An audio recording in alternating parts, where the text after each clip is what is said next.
ఈరోజు పాఠ్యాంశం రాజు కవి. నా పేరు గద్ద Venkateswarlu, assistant professor of Telugu, ప్రభుత్వ డిగ్రీ కళాశాల వరంగల్, రంగశయ్యపేట, వరంగల్ అర్బన్.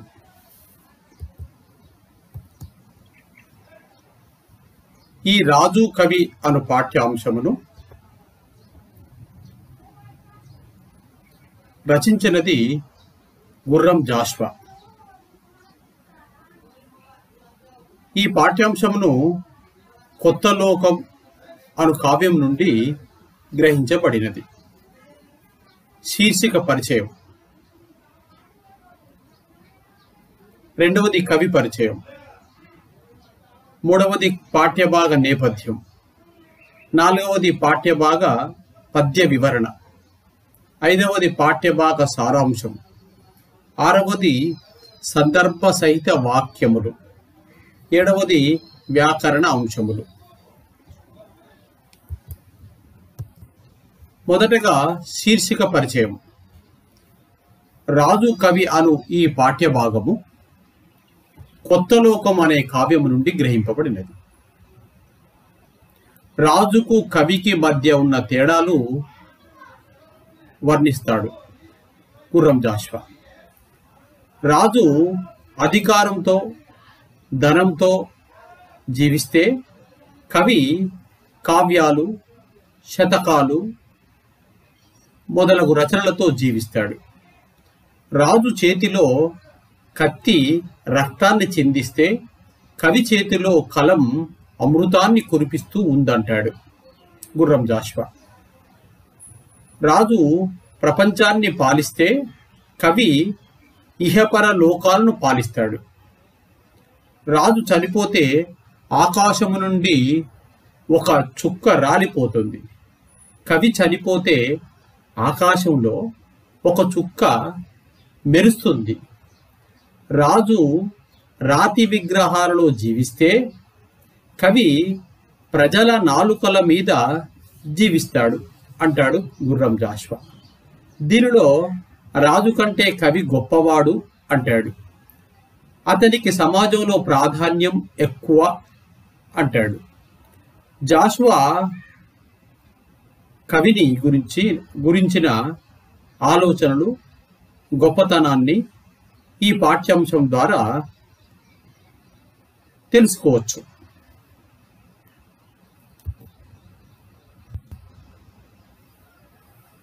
మరొక అంశం కవి పరిచయం. ఆధునిక కవులలో విలక్షణమైన కవి గుర్రం జాషువా. ఇతడు దళిత వేదనకు, ప్రతిఘటన చైతన్యానికి, ధిక్కార స్వరానికి ప్రతినిధిగా చెప్పుకోవచ్చు. కవి గుర్రం జాషువా కాలము 1895 సంవత్సరం సెప్టెంబర్ మాసం 28వ తేదీన జన్మించాడు. జన్మస్థానం ఆంధ్రప్రదేశ్ రాష్ట్రం, గుంటూరు జిల్లా వినుకొండలో జన్మించాడు. ఉద్యోగ ప్రస్థానం ప్రాథమిక ఉపాధ్యాయునిగా, మూకీ చిత్రాల వ్యాఖ్యాతగా, యుద్ధ ప్రచారకుడిగా, ఆకాశవాణి తెలుగు ప్రొడ్యూసర్గా ఆయన అనేకమైన ఉద్యోగాలు చేశాడు.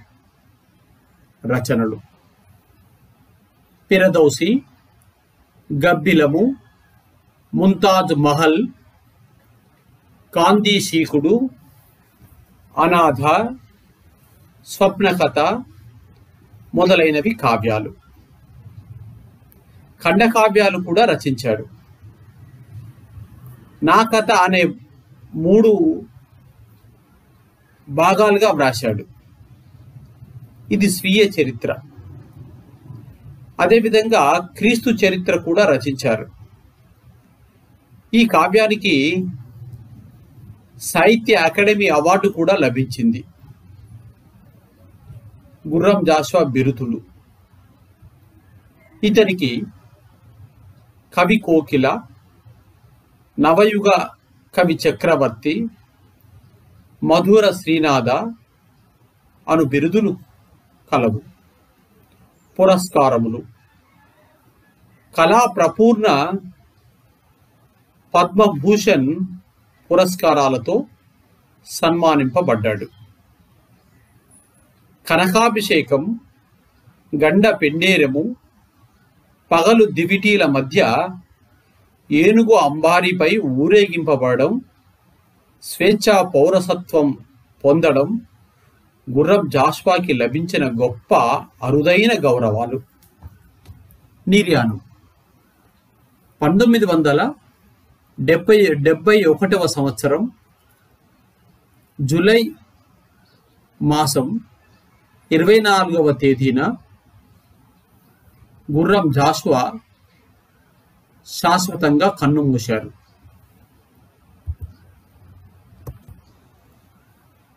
పాఠ్యభాగ నేపథ్యము: ఆధునికాంధ్ర సాహిత్యంలో ఎంతో మంది కవులు తమ రచనల ద్వారా అభ్యుదయ పంథాలో ప్రజలను చైతన్యవంతం చేశారు. ఈ కోవకు చెందిన కవి పుంగవుడు గుర్రం జాషువా. రాజు కవి అను పాఠ్యభాగంలోని కొత్త లోకం కావ్యం ద్వారా ఆలోచనలో గొప్ప మార్పు, కొత్త సాంఘిక వ్యవస్థ కొరకు ఆయన పడిన తపన, సాంఘిక న్యాయం, సామాజిక చైతన్యం ఈ కావ్యంలో ప్రతి పద్యములో కనిపిస్తాయి. గుర్రం జాషువా పాత సమాజము నుండి జాతిని జాగృతం చేస్తాడు. సమాజంలో పేరుకుపోయిన అంధవిశ్వాసాలను కవిత్వాయుధముతో రూపుమాపడానికి ప్రయత్నిస్తాడు.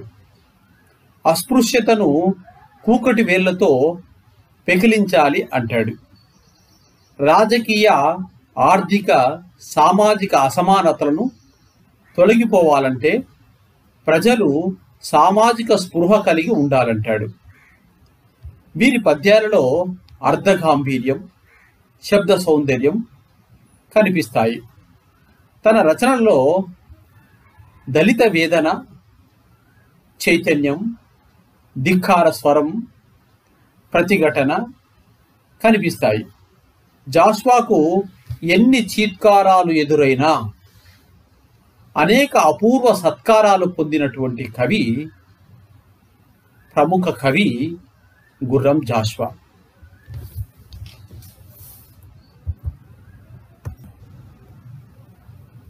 పాఠ్యభాగ కథా సారాంశం: దీనిలో రాజుకు కవికి మధ్య ఉన్న తేడా, తెలుగు జాతి వైశిష్ట్యము, కళలతో మూఢ విశ్వాసాలను తొలగించు పద్ధతి, గాంధీ అడుగుజాడల్లో నడుద్దాం, నదుల సంహారమే రైతుకు ఆధారం, చీమకు కూడా అపకారం తలపెట్టని బుద్ధుడు నా ఉపాధ్యాయుడు, చదువుకున్నాం అని సాటి మనిషిని ప్రేమించకుండా ఉండలేను,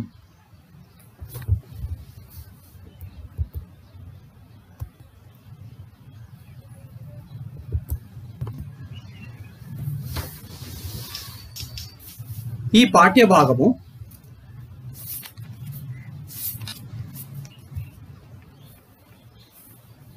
సారాంశము పద్యంతో ప్రారంభం చేద్దాం.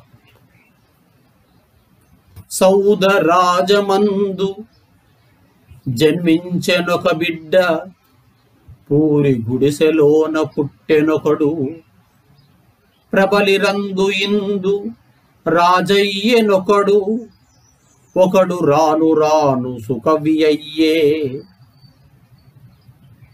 అతని రాజదండమధికార ధనమయంబు, ఇతని కలము కావ్య శతకమయము, అతని ఇల్లు మేటి రతనాల రుచిమయంబు, ఇతని ఇల్లు గండ విదితమయము.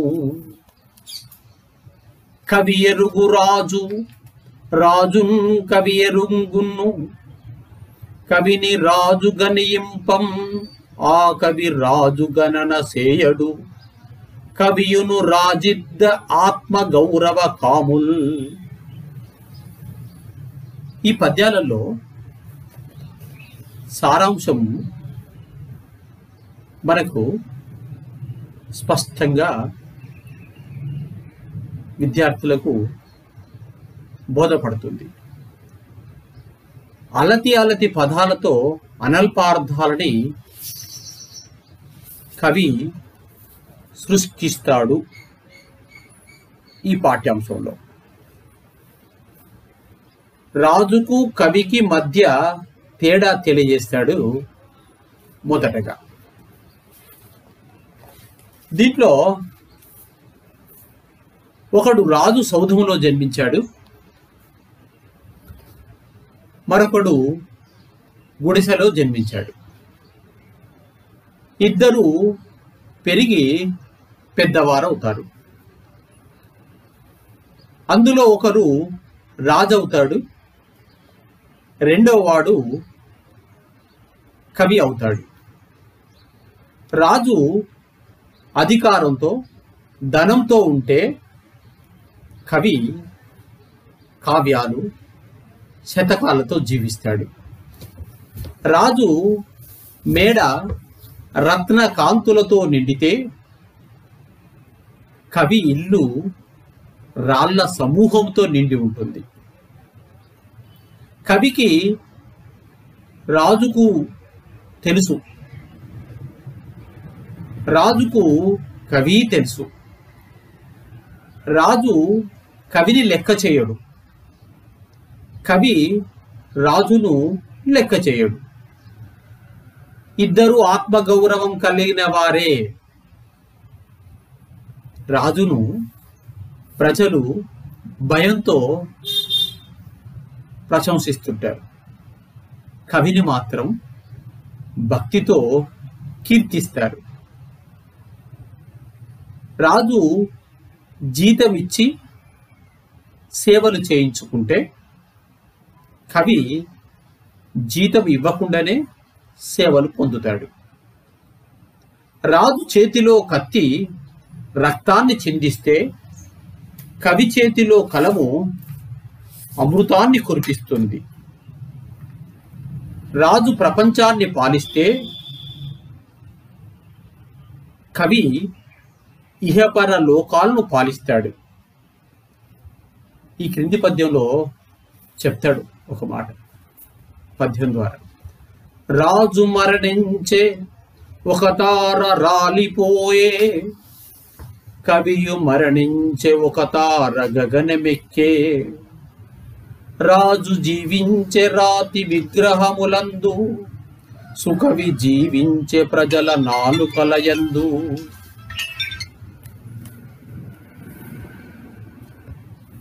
రాజు చనిపోతే ఆకాశము నుండి ఒక చుక్క రాలిపోతుంది. కవి చనిపోతే ఆకాశంలో ఒక చుక్క మెరుస్తుంది. రాజు రాతి విగ్రహాల్లో జీవిస్తే కవి ప్రజల నాలుకల మీద జీవిస్తాడు. తెలుగు జాతికి దుఃఖాలన్నీ తొలగిపోయాయి అంటాడు జాషువా. నైజాం ప్రాంతంలో అధికారం చిక్కింది. పరువు ప్రతిష్టలతో ఐకమత్యంతో పాలిస్తే లోపాలు కలగవు. నాగార్జున సాగర్ నిర్మింపబడింది. దానితో ఆంధ్రదేశమంతా సంపదలతో విలసిల్లుతుంది. బ్రహ్మనాయుడు ఆశించినట్లు హరిజనోద్ధరణము కోసం పంచవర్ష ప్రణాళికలు సిద్ధం చేస్తున్నారు.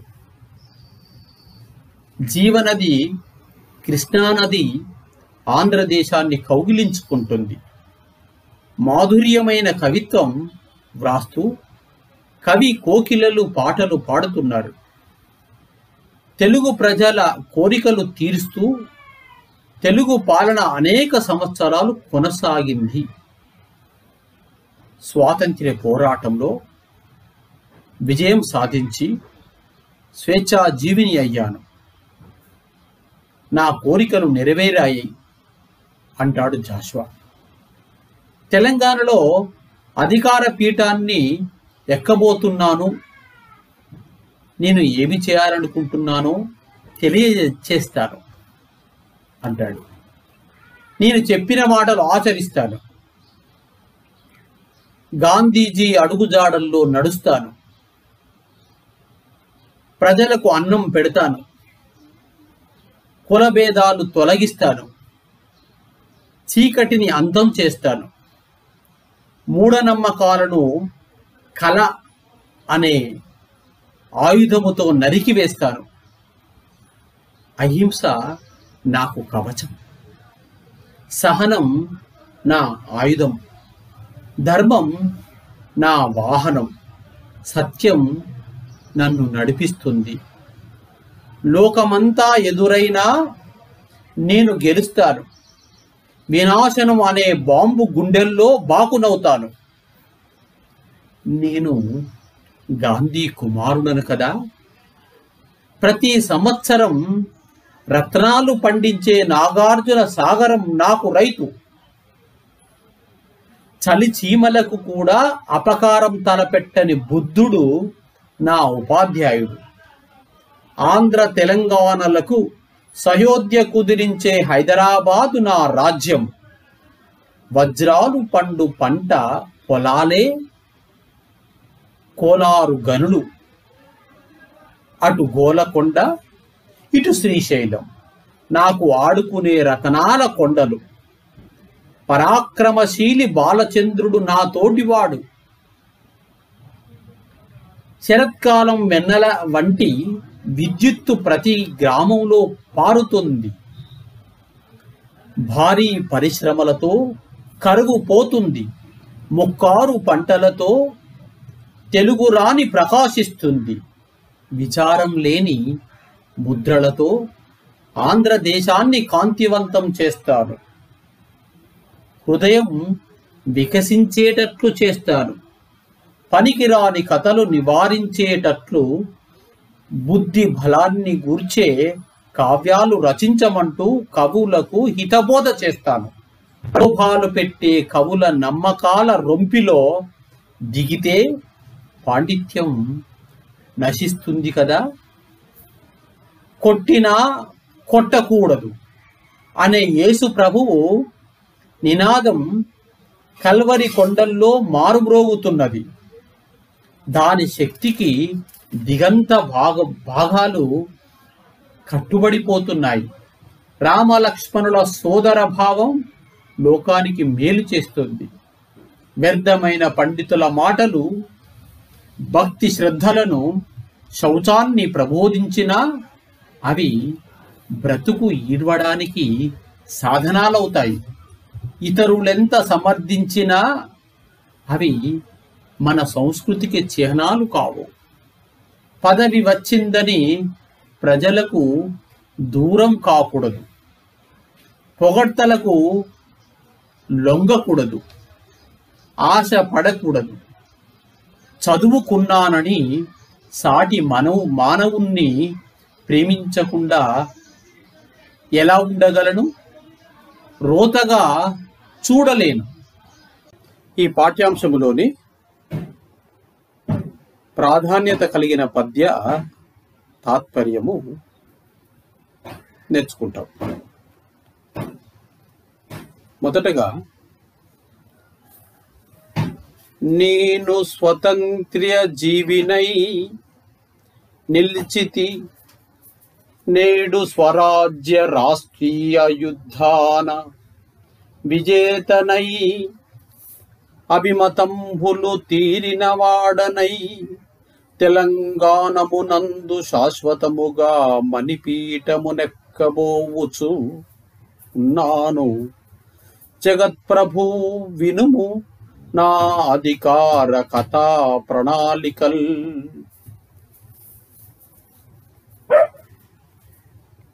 దీనిలో కఠిన పదములు చూసినట్టయితే అభిమతములు, కోరికలు, మణిపీఠము, మనులతో కూడిన ఆసనము, జగత్ప్రభు, భగవంతుడు. తాత్పర్యము: స్వరాజ్యం కోసం జరిగిన యుద్ధంలో విజయం సాధించి నేను ఈనాడు స్వేచ్ఛాజీవిగా నిలబడ్డాను. నా కోరికలు నెరవేరాయి. తెలంగాణములో శాశ్వతముగా అధికార మణిపీఠాన్ని ఎక్కబోతున్నాను. భగవంతుడా, నా అధికార కథా ప్రణాళికలు వినుము. మరొక పద్యము: ఆడిన మాట తప్పను, మహాత్ముని చెప్పుల జాడలోన కాలాడ చరించెదన్. ప్రజల కన్నము పెట్టెద, వర్ణ భేదపుం చీడననచదన్. కటిక చీకటి పాపెద, వెర్రి నమ్మకాలూడని బాధ హస్తమున నూనెద. శాత కళా కుఠారమున్. కుఠారము గొడ్డలి. తాత్పర్యము: నేను చెప్పిన మాట తప్పిపోక తప్పక ఆచరిస్తాను. మహాత్ముడైన గాంధీజీ చెప్పుల జాడలోన నడుస్తాను. ప్రజలకు అన్నం పెడతాను. కులభేదం అనే తెగులును పోగొడతాను. చీకటిని తొలగిస్తారు. వెర్రి నమ్మకాలు వదలని చేతిలో వాడి అయిన కళ అనే గొడ్డలిని పట్టుకుంటారు. మరొక పద్యము: నా కవచంబు అహింస, సహనంబు మహాయుధ. ఎక్కిరింత ధర్మైక నిరూఢి, సత్యము నియంత అనంత జగత్తు మెత్తమై. నాకెదురైన గెల్తును వినాశపు బాంబుల గుండె కాయలో బాకును. లోక మోహన సబర్మతి సన్మునికి కుమారుడన్.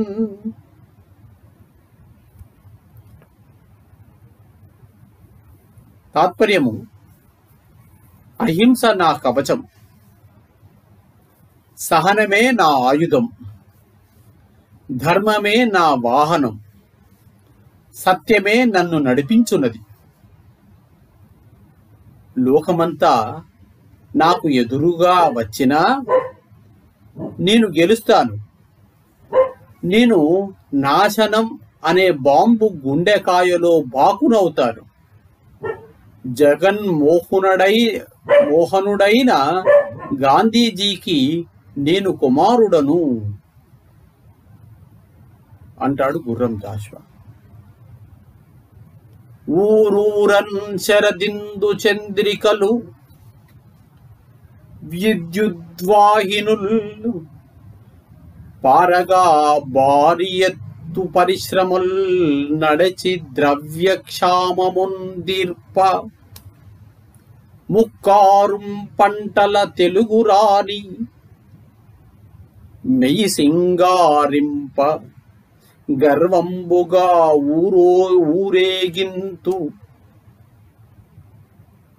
అశోక ముద్రికల ఆంధ్రోర్వి ప్రపంచ ప్రభల్.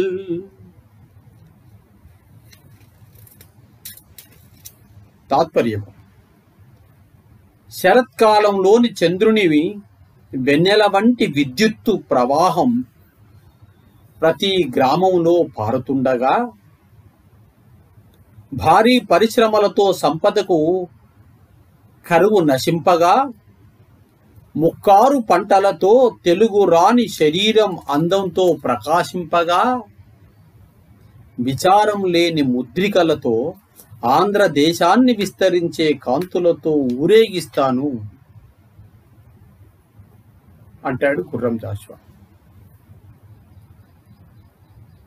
పలికింతున్ కవికోటిచే హృదయ పుష్పంబుల్ వికాసించి, ఊహలకు తావులొసంగి పుక్కిటి కథా వ్యాధిన్ నివారించు ధీబలమున్ కూర్చు కృతుల్ ప్రలోభ కవి దుర్వాసుల్ దగా నమ్మకంబులు రొంపిం తలంబు దళపంబు పరింక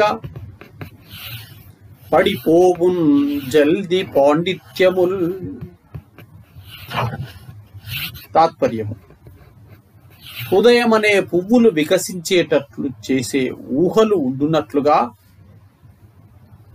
వ్యర్థమైన అయిన కథలనే వ్యాధులను నివారించు బుద్ధి బలమును కూర్చే కావ్యములు రచించేటట్లుగా కవులకు బోధ చేస్తారు.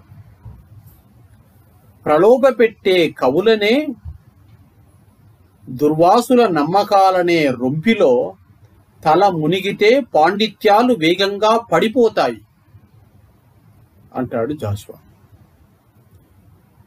కృతముల్ పల్కులు రామలక్ష్మణుల భ్రాతృత్వంబు పోలెన్,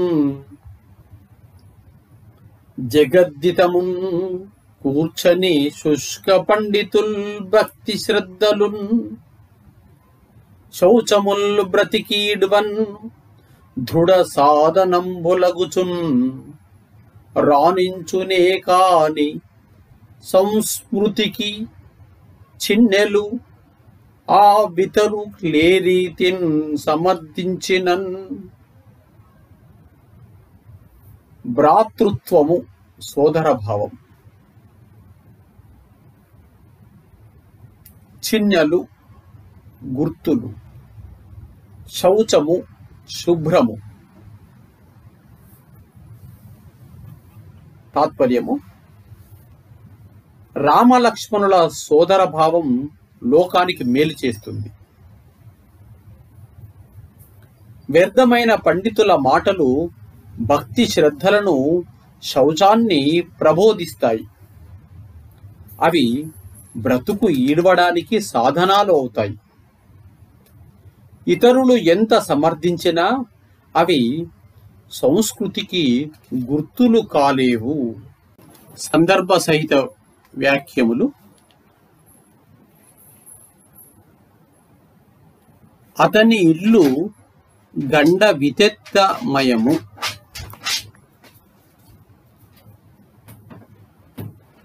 కవి పరిచయం. ఈ పద్యపాదము గుర్రం జాషువాచే రచింపబడిన కొత్త లోకం అను కావ్యము నుండి గ్రహింపబడినది. రాజు కవి అను పాఠ్యభాగంలోనిది. సందర్భం: రాజుకు కవికి గల తేడాను వివరిస్తూ కవి చెప్పిన మాటలు ఇవి. అర్థం: అతని ఇల్లు కఠినమైన శిలలతో కూడినది.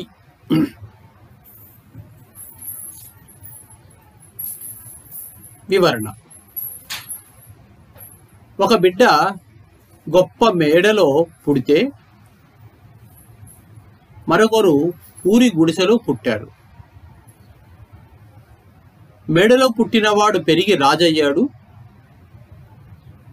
గుడిసెలో పుట్టినవాడు మంచి కవి అయ్యాడు.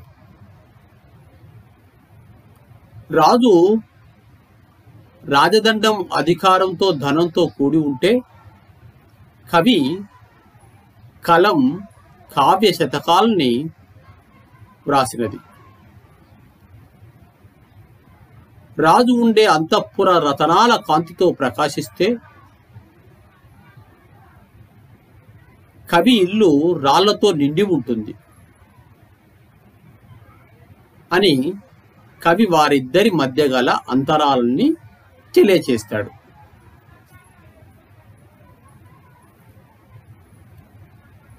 మరొక సందర్భ వాక్యము, జీతమీక సుకవి సేవలందు, జీతమీక సుకవి సేవలందు.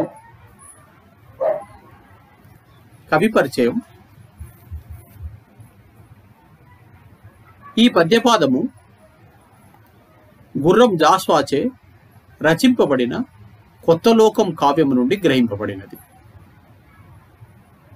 రాజు కవి అను పాఠ్యభాగంలోనిది. సందర్భం, రాజుకు కవికి గల భేదాన్ని తెలియజేస్తూ కవి జాస్వా చెప్పిన మాటలు ఇవి. అర్థం, జీతం ఇవ్వకుండానే కవి సేవలు పొందుతాడు.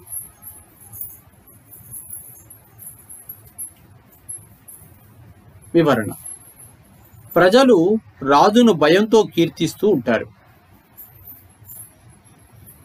ఆ ప్రజలే కవిని భక్తితో పొగడతారు. రాజు జీతం ఇచ్చి ప్రజలను సేవలు చేపించుకుంటాడు. కవి మాత్రం జీతం ఇవ్వకుండానే సేవలు పొందుతాడు అని వారిద్దరి మధ్య గల భేదాన్ని తెలుపుతాడు. సుకవి జీవించు ప్రజల నాలుకల యందు. కవి పరిచయం గతంలో లాగానే ఉంటుంది. సందర్భము, ఈ పద్యపాదము సందర్భము, రాజు చేతి కత్తి రక్తాన్ని వర్షిస్తే కవి కలము అమృతం కురిపిస్తుందని రాజు ప్రపంచాన్ని పాలిస్తే కవి ప్రపంచంతో పాటు పరలోకాన్ని పాలిస్తాడని చెప్పిన వాక్యం ఇది. అర్థం, కవి ప్రజల నాలుకల మీద బ్రతుకుతాడు. వివరణ, రాజు మరణిస్తే ఆకాశంలో ఒక తార రాలిపోతుంది.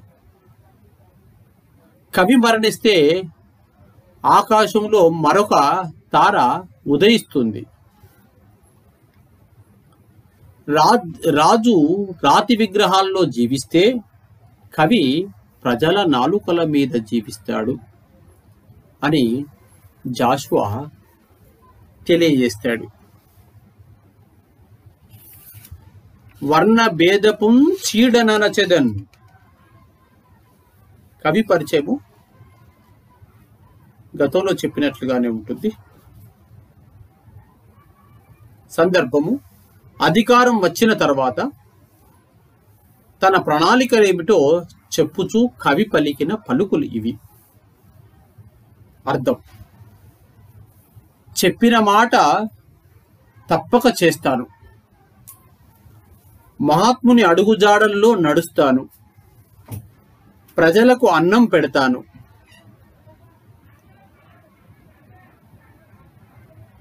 వర్ణభేదాలు పోగొడతాను, చీకటిని అంతం చేస్తాను.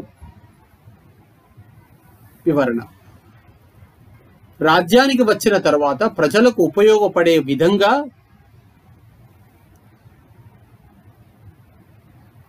అధికారాన్ని వినియోగిస్తాను అంటాడు కవి.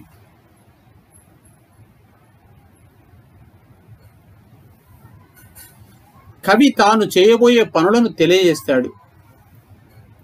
తాను ఆడిన మాట తప్పక చేస్తానని అంటాడు గుర్రం జాషువా. గాంధీజీ అడుగుజాడల్లో నడుస్తానని, ప్రజలకు ఆహారం దొరికేటట్లు చేస్తానని, వర్ణభేదాలు లేకుండా అందరూ కలిసి ఉండేలా చేస్తానని, ప్రజల జీవితాల్లో అలముకొన్న చీకట్లని పోగొడతానని దానికి ప్రణాళికలు ప్రకటించాడు గుర్రం జాషువా. నా కవచం అహింస. కవి పరిచయం గతంలో లాగానే ఉంటుంది. సందర్భము: తాను ఎలా పరిపాలన చేస్తాడో చెప్పుచూ తన నియమ నిబంధనలను వెల్లడి చేస్తూ కవి చెప్పిన మాటలు ఇవి. అర్థం: అహింస నా కవచం, సహనం నా ఆయుధం, ధర్మం నా వాహనం, సత్యం నన్ను నడిపిస్తుంది. లోకమోహనుడైన గాంధీకి నేను కుమారుడను. వివరణ: కవి అహింస తనకు కవచమని, సహనం తన ఆయుధమని, ధర్మం తన వాహనమని, సత్యం తనను నడిపిస్తుందని చెప్పాడు జాషువా.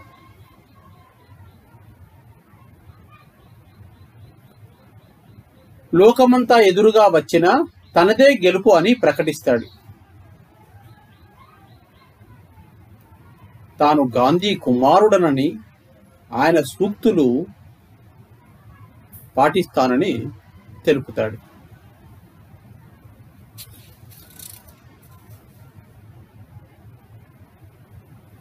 ప్రేమించకుండా ఈసడించలేను. సందర్భవాక్యం.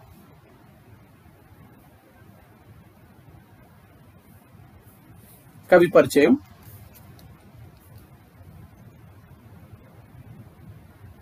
ఈ పద్యపాదము రాజు కవి అను పాఠ్యభాగంలోనిది. గుర్రం జాషువా రచించిన కొత్త లోకం కావ్యం నుండి గ్రహింపబడినది. సందర్భం: తనకు పదవి లభిస్తే తాను ఎలా ఉంటానో తెలియజేస్తూ కవి తెలిపిన వాక్యములివి. ప్రశంసలను ఆశించను, ప్రేమించకుండా అసహ్యించుకోను. వివరణ: నాకు పదవి లభిస్తే ప్రజలకు దూరం కాను, ప్రశంసలకు దూరంగా ఉంటాను, వాటిని ఆశించను. చదువుకున్నానని సాటి మానవుని హీనంగా చూడలేను, అతనిని ప్రేమిస్తాను. కవి పదవి వస్తే తన ప్రవర్తన ఎలా ఉంటుందో తెలియజేస్తాడు ఈ పాఠ్యాంశంలో. వ్యాకరణాంశాలు. వ్యాకరణంలో సందులు సమాసాలు చర్చించుకోవడం జరుగుతుంది. మొదటగా సందులు.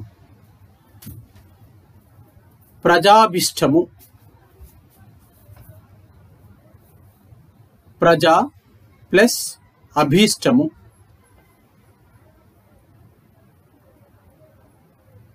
దీనిలో పూర్వపదంలో అకారమునకు పరపదంలో ఆపరమవుతుంది కాబట్టి సవర్ణ దీర్ఘ సంధి. సూత్రము: అ, ఇ, ఉ, ఊలకు సవర్ణములైన అచ్చులు పరములైనచో క్రమముగా వాని దీర్ఘములు ఏకాదేశమగును.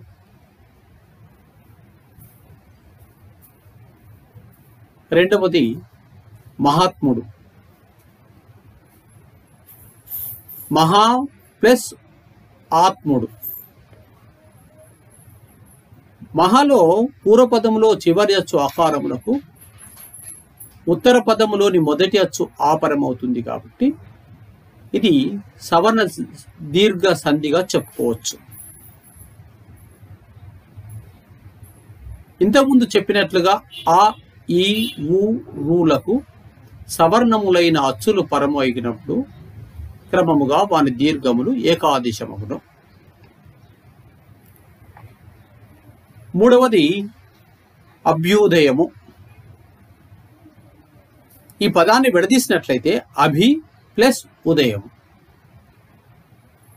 పూర్వపదము అభి అవుతుంది, ఉదయము ఉత్తర పదం అవుతుంది. పూర్వపదములోని చివరి అచ్చు ఈకారమునకు,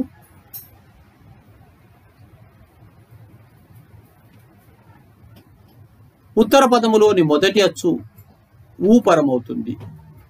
కాబట్టి ఇది యనాదేశ సంధిగా చెప్పుకోవచ్చు. సూత్రము ఈ ఊరులకు అసవర్ణములైన అచ్చులు పరమైనప్పుడు క్రమముగా యావారాలు ఆదేశమగును.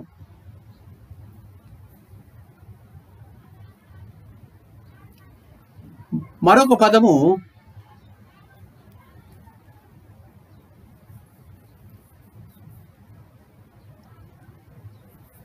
ధర్మేకము. ధర్మ ప్లస్ ఏకము. ధర్మ అనే పూర్వపదములో చివరి అచ్చు అకారములకు,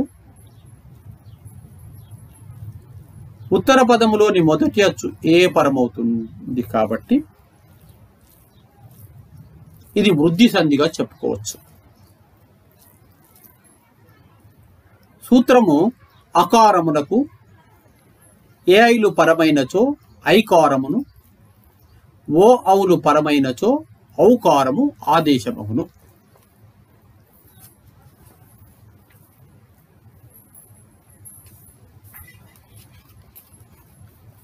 ఐదవది సుకవి అయ్యే.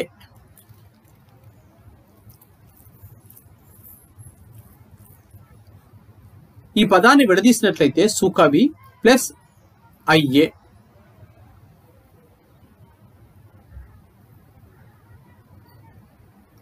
సుకవిలోని పూర్వపదము చివరి అచ్చు ఈ కారమునకు, పరపదములోని మొదటి అచ్చు ఆపరమవుతుంది. ఇది ఎడాగమ సంధి అవుతుంది. సూత్రము సంధి లేని చోట స్వరంబు కంటే పరంబైన స్వరంబునకు ఎడాగమంబగు. సూత్రం.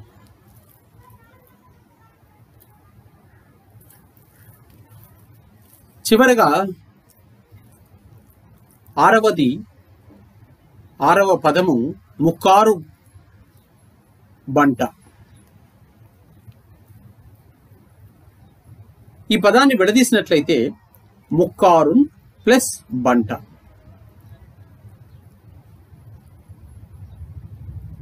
ఇది సరళాదేశ సంధిగా చెప్పుకోవచ్చు మనం. ధృత ప్రకృతికము మీది పరుషములకు సరళములగు. ఇందులో పూర్వపదము చివర ధృత ప్రకృతికము ఉంది. దీని మీద పరుషములైనటువంటి బకారం ఉంది. అంటే ధృత ప్రకృతికము మీద పరుషములు వచ్చినట్టయితే అవి సరళములుగా మారిపోతవి అని ఈ సూత్రం తెలియజేస్తుంది. సమాసములు. మొదటిది స్వతంత్ర జీవి. దీని విగ్రహవాక్యము స్వతంత్రమైన జీవి. ఇది విశేషణ పూర్వపద కర్మాధారయ సమాసమవుతుంది. కటిక చీకటి మరొక పదం. కఠినమైన చీకటి విగ్రహవాక్యం. ఇది కూడా విశేషణ పూర్వపద కర్మాధారయ సమాసం.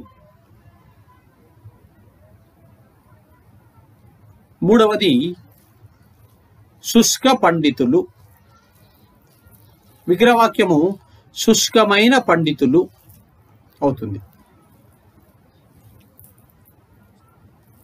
ఇది కూడా విశేషణ పూర్వపద కర్మాధారయ సమాసం.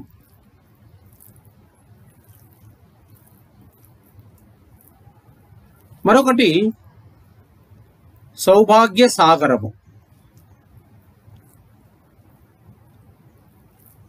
విగ్రహవాక్యము సౌభాగ్యం అనేది సాగరము.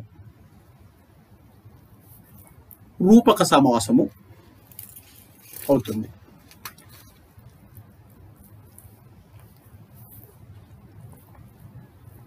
ఐదవది తెలుగు జాతి.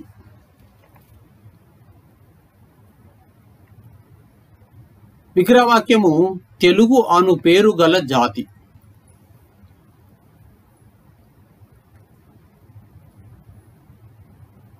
ఇది సంభావన పూర్వపద కర్మాధారయ సమాసం అవుతుంది.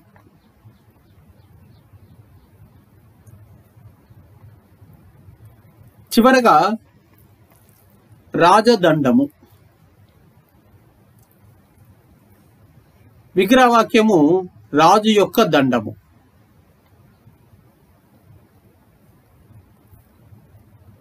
యొక్క రావడం వల్ల షష్ఠీ తత్పురుష సమాసము అవుతుంది. ఉత్తర పదార్థ ప్రధానమైనది షష్ఠి కాబట్టి, అంటే తత్పురుష సమాసాలు కాబట్టి దీంట్లో రాజుదండం అనున్నది షష్ఠీ తత్పురుష సమాసం. Thank you one and all.